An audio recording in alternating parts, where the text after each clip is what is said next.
नमस्कार साथियों, स्वागत है आपका हमारे YouTube platform study for civil service में। चैनल का नाम है द ब्यूरोक्रेसी। ठीक है। ज्योग्राफी के लास्ट लेक्चर में हमने ओशिनोग्राफी के बारे में काफ़ी इंपॉर्टेंट चर्चा की थी। होपफुली आप सभी को वो लेक्चर समझ में आया होगा।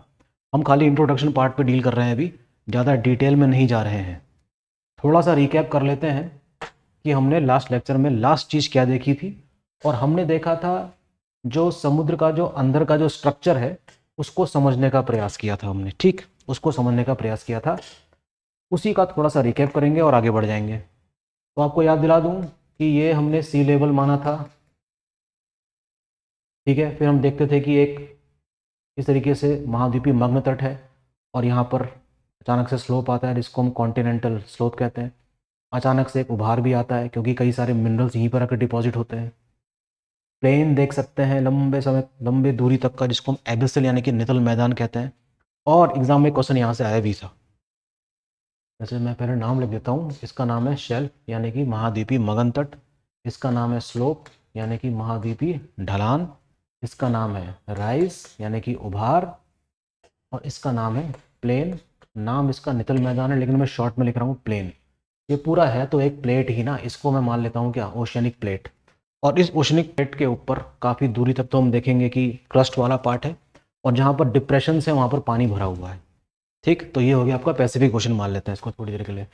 इसको मान लेते हैं एक ट्रेंच जो काफ़ी गहरी होनी चाहिए। और हो सकता है कि कुछ ट्रेंचेस इतनी गहरी हैं कि वहाँ पर माउंट एवरेस्ट जैसा पहाड़ भी डूब सकता है भाई। ठीक है। तो ये ट्रेंच हो गई। कई सारी ट्रेंचेस होंगी। आप देख सकते हैं कि गहराई कितनी अधिक है। समुद्र की जो औसत गहराई है वो है 4000 मीटर। ठीक है ना। तो ऐसे कई सारे स्ट्रक्चर्स हमने पिछले लेक्चर में डिस्कस किए थे। तो इसके आगे बढ़ाते हैं कि ओशिनोग्राफी में आपको और क्या क्या पढ़ना होगा। ठीक। पहली बात, आपको पढ़ना होगा टेम्परेचर के बारे में। समुद्र के टेम्परेचर के बारे में आपको पढ़ना होगा इस तरीके से कि गहराई बढ़ने के साथ साथ तापमान में क्या फ़र्क आता है। दूसरी बात, उसका जो हॉरिजॉन्टल डिस्ट्रीब्यूशन है टेम्परेचर का वो क्या है। वर्टिकल का मतलब जैसे हमने एटमॉस्फेयर के केस में देखा था कि ऊंचाई बढ़ने के साथ साथ तापमान में कमी दर्ज की जाती है। क्या समुद्र में गहराई बढ़ने के साथ साथ ऐसी कोई चेंजेस आएंगे या नहीं? बिल्कुल आएंगे, क्योंकि सरफेस वाटर में सन रेज पड़ रही है, इवापोरेशन हो रहा है, तो जाहिर सी बात है कि यहाँ का जो टेम्परेचर होगा वो ज़्यादा होगा। जब ये पानी गर्म हो जाएगा तो हम कह सकते हैं कि पानी में अंदर ही अंदर क्या होता है, मूवमेंट चलता है।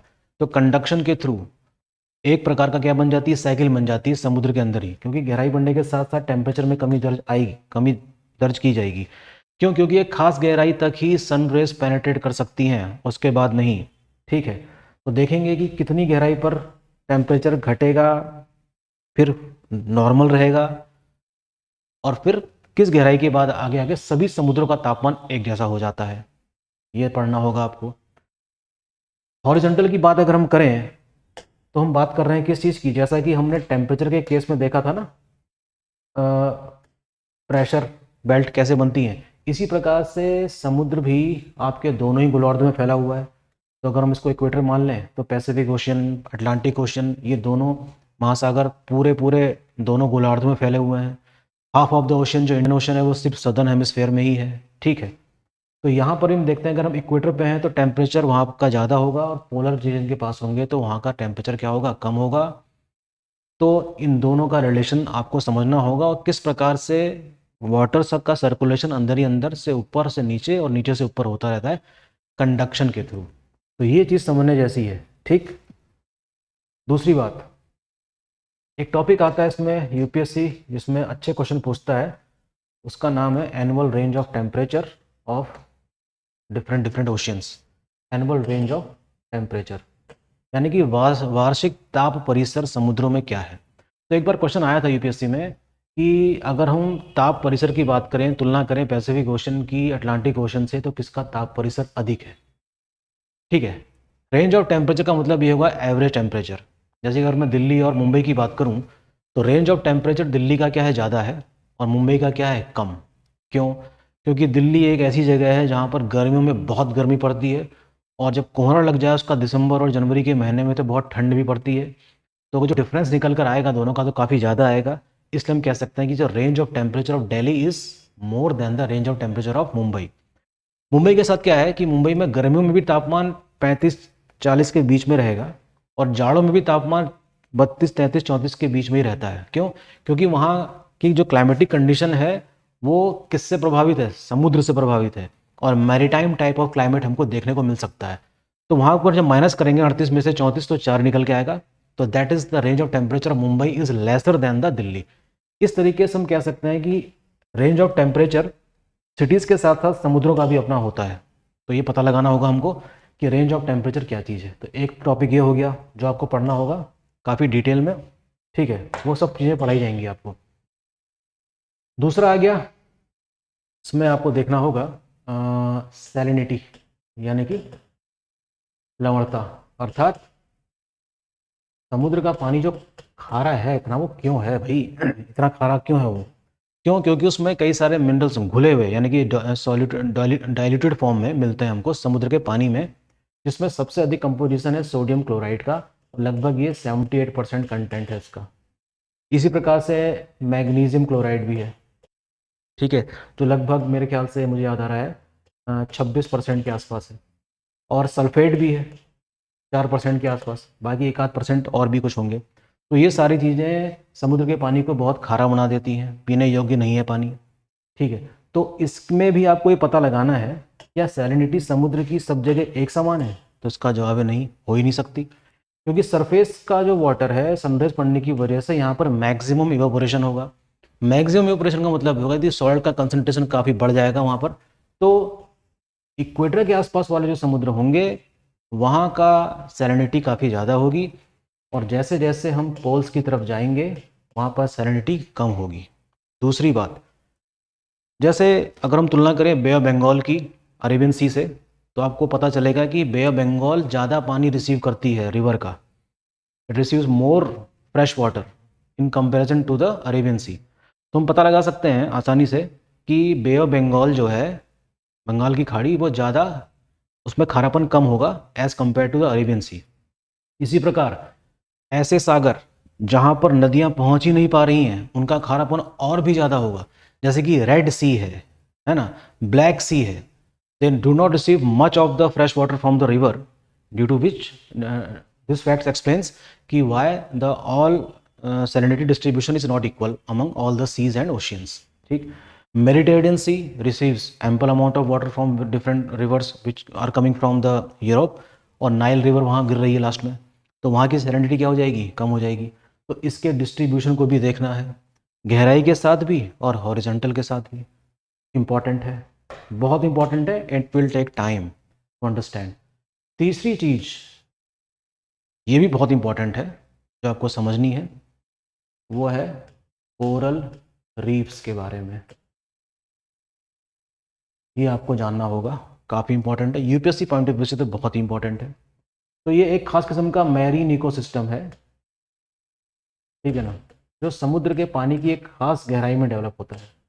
इसके संबंध में कई सारी थ्योरीज हैं, डार्विन की भी थ्योरी है इसमें, ठीक, कि कैसे बनती है रीफ्स, रीफ्स कितने प्रकार की होती हैं, कौन कौन सी मुफीद जगह है जहाँ पर इन सब चीज़ों का डेवलपमेंट होता है, ये सब पढ़ना होगा।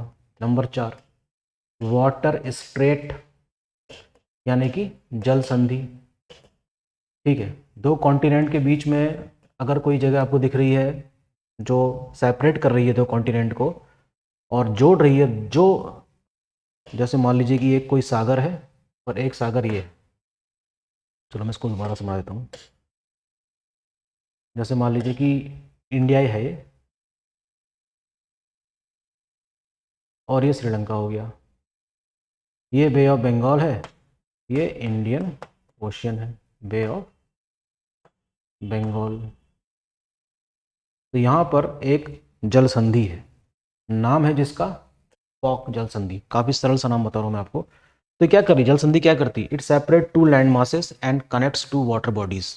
तो in this case bay of Bengal is connected with Indian oceans, Indian ocean, ठीक। तो अगर आप वर्ल्ड मैप देखेंगे तो ऐसी कई सारी संभावनाएं बन रही होंगी पूरे वर्ल्ड मैप में जहाँ पर कई सारी स्ट्रेट बनती हैं। अभी भी बहुत से टॉपिक हैं इसमें, ठीक। जैसे सबसे इंपॉर्टेंट टॉपिक तो है आपका ओशन करंट। समुद्री जलधाराएं क्या हैं ये, क्या रोल है इनका, कितने टाइप की होती हैं, किस कॉन्टिनेंट के थ्रू कौन सी बहती है, कई सारे क्वेश्चन आते हैं यूपीपीसीएस से। तो लगभग हर साल एक क्वेश्चन यहाँ से आ ही जाता है। यूपीएससी अपने अंदाज से पूछता है चीज़ों को, ठीक। तो ये भी काफ़ी इंपॉर्टेंट है। तो ओशन करंट क्या है? ओशन करंट समझ लीजिए कि जैसे हम खड़े हैं यहाँ पर और मैं अपने सामने नदी को बहते हुए देख रहा हूँ, इस पे विश्वास किया जा सकता है कि हाँ, हमने सामने नदी बहते हुए देखी है। लेकिन आप समुद्र में खड़े हैं नाव के ऊपर और आपके सामने एक नदी बह रही है, पानी के अंदर पानी बह रहा है, पानी में ही पानी बह रहा है, तो जाहिर सी बात है उसकी कुछ चौड़ाई होनी चाहिए, उसकी कुछ गहराई होनी चाहिए और उसकी कुछ स्पीड भी होनी चाहिए। बिल्कुल। तो इसका मतलब ये हुआ कि क्या ऐसी घटना घटती है? बिल्कुल घटती है जी। कई सारी ओशन करंट्स हैं। एक नाम मैं लिख रहा हूँ आपके सामने, गल्फ स्ट्रीम। गल्फ स्ट्रीम बहती है गल्फ ऑफ मैक्सिको में। ऐसा बताया जाता है कि इसकी रफ्तार लगभग 20 किलोमीटर प्रति घंटा है। ओशन करंट कॉन्टिनेंट के कोस्टल रीजन से बहते हुए नॉर्थ और साउथ की दिशा में बहते हैं। अगर इक्वेटर से निकली है तब तो ये गर्म होगी, और ये एग्जांपल किसका है? एक गर्म जलधारा का है। और अगर कोई ओशन करंट पोल से आ रही होगी तो वो ठंडी होगी, ठीक। तो ये ओशन करंट वर्ल्ड की क्लाइमेट को मॉडिफाई करने में और जहाँ पर पहुँच जाती हैं वहाँ के वातावरण को मॉडिफाई करने में काफ़ी इंपॉर्टेंट रोल प्ले करती हैं। गल्फ स्ट्रीम निकलती है गल्फ ऑफ मैक्सिको से और बहुत लंबी दूरी तय करती है और वहाँ तक पहुँच जाती है यूरोप के वेस्टर्न कोस्ट वाले पार्ट में। पानी काफ़ी देर तक गर्म रहता है। जब ये वेस्टर्न कोस्ट में पहुँचती है यूरोप के, तो पता लगा सकते हैं हम कि वहाँ की जो क्लाइमेटिक कंडीशन है थोड़ी सी मॉडिफाई हो जाती है। और वैसे तो बहुत ठंडी जगह है इंग्लैंड का कोस्टल रीजन, लेकिन इस जलधारा की वजह से वहाँ का टेम्परेचर थोड़ा सा बढ़ जाता है। और इससे एक और इम्पॉर्टेंट चीज़ होती है, और वो ये कि समुद्र के जो तट हैं, जो बंदरगाह हैं, वो जाड़ों में भी सुचारू रूप से काम करते हैं यूरोप वाले। लेकिन उसी लैटिट्यूड में हम देखेंगे कि कनाडा और यूएसए के जो ईस्टर्न कोस्ट वाले जो पोर्ट्स हैं वो बंद रहते हैं बहुत ज़्यादा बर्फ़बारी की वजह से। क्यों? क्योंकि that coast is washed by the Labrador current, और वो एक ठंडी करंट है। तो इसी सब चीज़ों से हमको बहुत कुछ चीज़ें निकालनी हैं। एक एक क्वेश्चन को पूरा करने के लिए हमको बड़े बड़े टॉपिक पढ़ने होंगे, ठीक। तो होपफुली आपको ये लेक्चर समझ में आया होगा, और ये सारी बातें जब सुनने के बाद आप अपनी किताबों से पढ़ेंगे तो मुझे पूरा यकीन है कि आपको सारी चीज़ें अपने आप ही समझ में आनी शुरू हो जाएंगी। और यही हम चाहते हैं कि आप सेल्फ स्टडी पे ध्यान दीजिए, ठीक है। ओके, मिलते हैं जल्दी ही अगले लेक्चर में। Thank you.